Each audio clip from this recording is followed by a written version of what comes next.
ethic approach and some other terms related to culture. So let's start.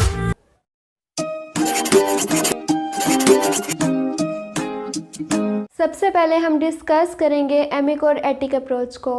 एमिक और ethic approach जो है ये research conduct करने के दो हम कह सकते हैं अप्रोचेज हैं, इनके थ्रू हम रिसर्च कंडक्ट करते हैं। एमिक में जो वर्ड एम है इसको हम कह सकते हैं कि इसका मतलब है मेंबर्स। कोई भी ऐसी रिसर्च जिसमें रिसर्चर खुद इन्वॉल्व हो किसी सोसाइटी के, फॉर एग्जांपल अगर उसने कल्चर को स्टडी करना है तो वो वहाँ के कल्चर में जाके एडजस्ट होगा, लोगों के साथ रेपो बिल्डिंग कायम करेगा, उनको अंडरस्टैंड करने की कोशिश करेगा और फिर सोसाइटी के मेंबर्स से ही उनके कल्चर के बारे में जानने की कोशिश करेगा।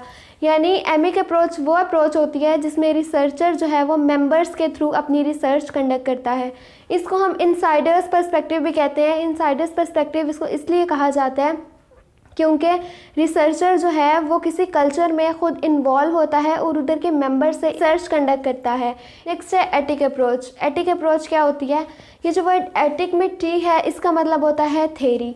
कोई भी ऐसी रिसर्च जिसमें रिसर्चर जो है थ्योरी के ज़रिए कोई नॉलेज गेन करे, कोई आर्टिकल्स वगैरह स्टडी करे किसी कल्चर के बारे में और देन उस कल्चर में जाके रहे और वहाँ के लोगों को खुद ऑब्जर्व करे, या लोगों से कल्चर के बारे में जानने की कोशिश ना करे बल्कि खुद उस सोसाइटी में रह के ऑब्जर्व करे, इसको हम कहते हैं ये एथिक अप्रोच है और इसको आउटसाइडर्स पर्सपेक्टिव भी कहा जाता है। फॉर एग्ज़ाम्पल अगर मैंने रिसर्च कंडक्ट करनी है, मैं चाहती हूँ कि मैं कैलाश वैली के बारे में स्टडी करूँ, तो अगर मैं एमिक अप्रोच में ये रिसर्च कंडक्ट करूँगी तो मैं क्या करूँगी कि मैं वहाँ जाके रहूँगी, वहाँ के लोगों को अंडरस्टैंड करूँगी, उनके साथ रेपो बिल्डिंग कायम करूँगी और देन फिर मैं उन लोगों से पूछूँगी कि उनका कल्चर कैसा है। ये एमिक अप्रोच होगी। और एथिक अप्रोच वो होगी कि अगर फॉर एग्ज़ाम्पल मैंने रिसर्च कंडक्ट करनी है तो पहले मैं उनके कल्चर से रिलेटेड आर्टिकल स्टडी करूँगी, बुक्स वगैरह में देखूँगी कि उनका कल्चर है किस टाइप का, फिर मैं उस इलाके में जाऊँगी और वहाँ जाके फिर मैं रहना शुरू कर दूँगी और ख़ुद ऑब्ज़र्व करूँगी कि उनका कल्चर कैसा है। तो ये होती है एथिक अप्रोच। नेक्स्ट है some other terms related to culture. First है कल्चरेशन। क्या होता है? ट्रांसफ़र और exchange of any trade, characteristic, values, norms. किसी भी एक कल्चर से दूसरे कल्चर में कोई चीज़ ट्रांसफ़र होती है तो उसको हम कहते हैं कि ये एकल्चरेशन है। एकल्चरेशन के प्रोसेस के थ्रू एक कल्चर की कैरेक्टरिस्टिक्स दूसरे कल्चर में ट्रांसफ़र होती हैं। फॉर एग्जांपल पाकिस्तान जो है वो एक इस्लामिक कंट्री है। इस्लाम में फ़ीमेल का जो ड्रेस है वो ये है कि वो ख़ुद को फुल कवर रखें, पर्दा करें, लेकिन पाकिस्तान में वेस्टर्न ड्रेसिंग भी की जाती है। तो ये क्या है कि ये कल्चरेशन के प्रोसेस के थ्रू वेस्टर्न सोसाइटी से हमारी सोसाइटी में आया हुआ कल्चर है वेस्टर्न ड्रेसिंग का, तो ये क्या है? एक कल्चरेशन की एग्जांपल। नेक्स्ट है कल्चरल यूनिवर्सल। कल्चरल यूनिवर्सल वो एलिमेंट्स होते हैं, वो ट्रेड्स होती हैं, वो कैरेक्टरिस्टिक्स होती हैं जो हर कल्चर में पाई जाती हों। For example marriage, family, language, इस टाइप की जो चीज़ें हैं ये हर कल्चर में पाई जाती हैं। तो पूरी दुनिया के कल्चर में जो चीज़ मुश्तरका होगी उसको हम कहेंगे ये कल्चरल यूनिवर्सल है। नेक्स्ट है आर्टिफैक्ट्स। आर्टिफैक्ट्स वो तमाम चीज़ें होती हैं जो इंसान ने अपने हाथ से बनाई हो, यानी इंसान के हाथ से बनाई गई चीज़ों को हम आर्टिफैक्ट्स कहते हैं। आर्टिफैक्ट्स जो है ये इंसान के कल्चर का पता देते हैं कि इंसान का कल्चर कैसा है।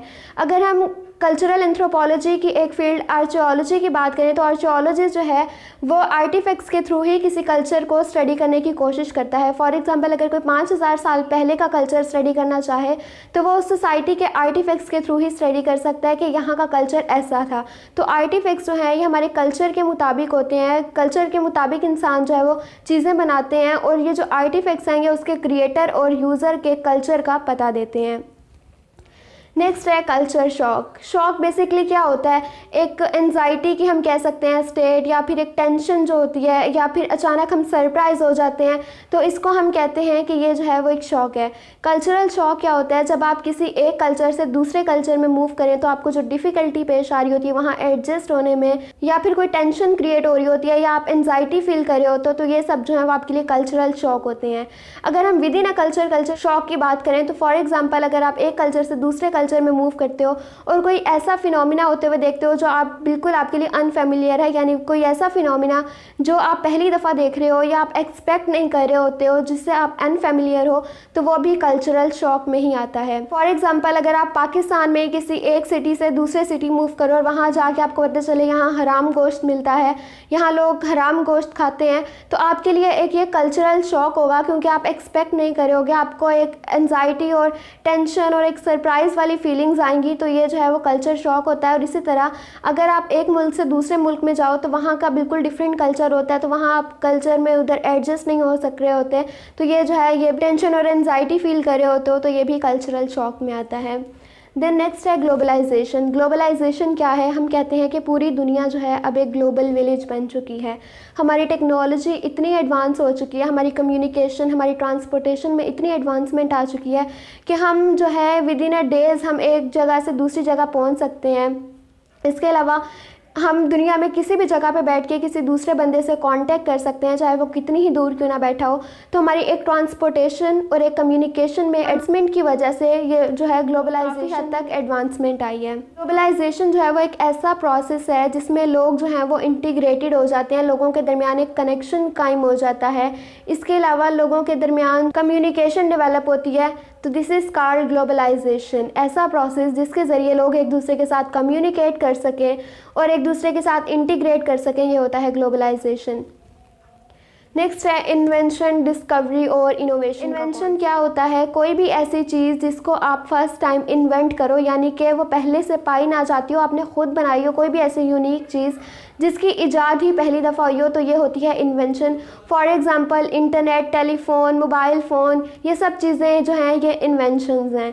सेकेंड है डिस्कवरी। डिस्कवरी क्या होता है? कोई भी ऐसी चीज़ जो पहले से दुनिया में मौजूद हो लेकिन लोग उसको जानते ना हो, वो दरियाफ्त ना की गई हो, तो आप जो है उसको डिस्कवर करते हो, यानी एग्जिस्टिंग चीज़ को ढूंढ लेना जो है वो डिस्कवरी होता है। फॉर एग्ज़ाम्पल कोलंबस ने जो है वो अमेरिका को डिस्कवर किया था। अब अमेरिका इस दुनिया में पहले से मौजूद था लेकिन डिस्कवर जो है उसको सबसे पहले ढूंढा जो है वो कोलंबस ने था, तो हम कहते हैं कि कोलंबस ने डिस्कवर किया अमेरिका को। और नेक्स्ट है इनोवेशन। इनोवेशन क्या होता है कि वक्त के साथ साथ किसी भी प्रोडक्ट, किसी भी चीज़ में जो बेहतरी आती है उसको हम कहते हैं इनोवेशन। फॉर एग्ज़ाम्पल अब मोबाइल फ़ोन जो है, जब हम पहले के मोबाइल फ़ोन की बात करें, जब वो इन्वेंट हुआ था बिल्कुल सिंपल बटन्स वाला फ़ोन होता था, लेकिन आहिस्ता आहिस्ता उसमें चेंजेस आती गई, डिफरेंट फीचर्स इंट्रोड्यूस करवाए गए, टच मोबाइल आए, फिर उनमें डिफरेंट फीचर्स आना शुरू हो गए। तो ये सब जो है ये इनोवेशन होता है कि वक्त के साथ साथ किसी प्रोडक्ट में बेहतरी लेके आना, तो ये जो है ये इनोवेशन होता है। फिर नेक्स्ट है कल्चरल लैग। कल्चरल लैग क्या होता है? जब किसी कल्चर के मटेरियल कल्चर में ज़्यादा जल्दी डेवलपमेंट आए और नॉन मटेरियल कल्चर उस स्पीड से ग्रो ना कर रहा हो या उस तरह से उसमें डेवलपमेंट ना हो, तो ये जो इनके दरमियान डिफरेंस होता है मटेरियल कल्चर और नॉन मटेरियल कल्चर की डेवलपमेंट में, इसको हम कहते हैं कल्चरल लैग। फॉर एग्ज़ाम्पल अगर कोई कल्चर है, वहाँ मटेरियल कल्चर जल्दी उसकी डेवलपमेंट हो रही है और नॉन मटेरियल की जल्दी नहीं हो रही। मटेरियल कल्चर क्या होता है? वो फिज़िकल थिंग्स जिनको हम टच कर सकते हो, सोसाइटी में जितने भी चीज़ें जो इंसान ने बनाई हो और उनको हम टच कर सकते हो, वो मटेरियल कल्चर होता है। और नॉन मटेरियल कल्चर क्या होता है? Norms, values, tradition, laws, ideas, beliefs जिनको हम टच नहीं कर सकते हैं, वो जो है वो नॉन मटेरियल कल्चर होता है। तो जो हमारे आइडियाज़ हैं, बिलीव्स हैं, इन सब में जब इतनी तेज़ी से प्रोग्रेस नहीं आएगी, इतनी जल्दी ये डेवलप नहीं होंगे जितनी जल्दी मटेरियल कल्चर हो रहा है, तो ये क्या है? ये इनके दरमियान डिफरेंस आ जाता है और इसको हम कहते हैं कल्चरल लैग। अगर हम इसकी एग्ज़ाम्पल लें तो फॉर एग्ज़ाम्पल आई थिंक 2010 में बिटकॉइन आया था। तो बिटकॉइन के टाइम ये जो पाकिस्तान के मौलवी हजरात हैं, इन्होंने कहा था ये हराम है और लोगों ने हराम कह के, हालांकि तब ये फ्री मिल रहे थे लेकिन लोगों ने इसकी तरफ इतनी तवज्जो नहीं दी कि ये हराम है। अब देखें तो पाकिस्तान के 63 लाख के बराबर है वो एक बिटकॉइन, यानी उसकी प्राइस इतनी बढ़ चुकी है। मटीरियल कल्चर में तो डेवलपमेंट हुई, न्यू करेंसी आई, करेंसी भी एक मटेरियल कल्चर है, लेकिन लोगों के आइडियाज़, उनके बिलीव्स इतनी जल्दी डेवलप नहीं हुए, उन्हें लगा कि ये हराम है, ये मॉरली या एथिकली ये ठीक नहीं है, हराम करार दे दिया उसको। तो ये क्या है? ये एक कल्चरल लैग की एग्जाम्पल है कि हमारे मटेरियल कल्चर और नॉन मटेरियल कल्चर के दरमियान जो गैप होता है उसको हम कहते हैं कल्चरल लैग। कल्चरल लैग की अगर हम एक और एग्जांपल लें तो फॉर एग्जांपल जो स्टेम सेल्स होते हैं वो बहुत सारी बीमारियों का इलाज है, यानी स्टेम सेल से काफ़ी सारी डिजीज़ को ट्रीट किया जाता है। लेकिन एक रिसर्च कंडक्ट की गई तो पता चला कि लोग समझते हैं कि एथिकली या मॉरली ये चीज़ गलत है, तो यानी लोगों ने उसकी तरफ तवज्जो ही नहीं दी, इसलिए क्योंकि ये एथिकली या मॉरली गलत है। तो ये जो है ये भी कल्चरल लैग की एग्जांपल हो सकती है कि मटेरियल कल्चर ग्रो कर रहा है आपका, आपकी टेक्नोलॉजी में एडवांसमेंट आ रही है, लेकिन आपकी सोच उस मयार के मुताबिक नहीं बढ़ रही। आपकी सोच या आपके आइडियाज़, आपके बिलीफ, आपके नॉर्म्स, वैल्यूज़, कस्टम, ट्रेडिशंस उसके मुताबिक जो हैं वो डेवलप नहीं हो रहे। तो ये सिंपली हम कहते हैं कल्चरल लैग है, यानी टेक्नोलॉजी में एडवांसमेंट आ रही है लेकिन इंसान के आइडियाज़ में, उसके बिलीव्स में चेंजिंग नहीं आ रही, या उस लेवल का वो ग्रो नहीं कर रहा, डेवलप नहीं कर रहा। तो ये होता है कल्चरल लैग। तो ये था आज का लेक्चर। आई होप आज का लेक्चर आप लोगों के लिए हेल्पफुल रहा होगा। इंस्टाग्राम और फेसबुक पे आप लोगों को इसके नोट्स भी मिल जाएंगे। So don't forget to subscribe my channel, do like, comment and share this video. Thank you so much.